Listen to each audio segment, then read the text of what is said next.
É a chegada da chuva aqui em Poços de Caldas, a água está começando a chegar uma sujeirada descendo no rio. Ô, trem doido. Vamos lá. Estou aqui na ponte da Cador, na ponte do Poço Avenida. É, alguém já perdeu o guarda-chuva ali, ó. Lúcio do DME. Lixo demais.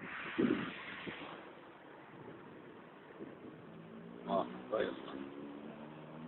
E o cheiro, né? Sorte que quem está assistindo esse vídeo não cheira, né? Não cheira o vídeo. É isso aí, ó.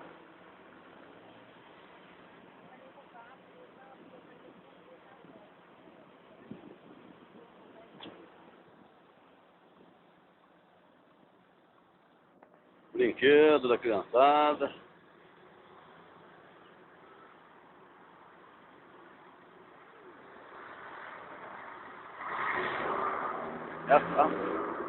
Aquilo aí, massa, olha lá, história régia.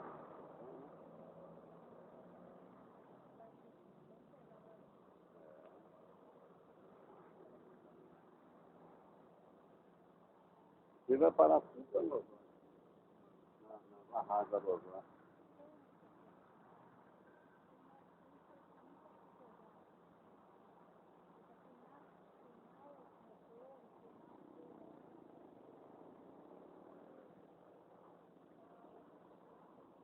Você vai sacar muito.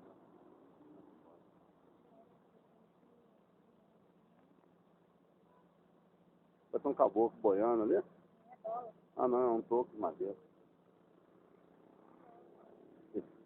Vai encher, olha. A passagem deve estar feia.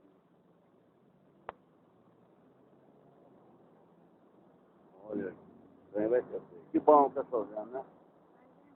É, vamos encher a represa do Perneirá agora. Olha a moita que tá aqui descendo, ó. Pois é.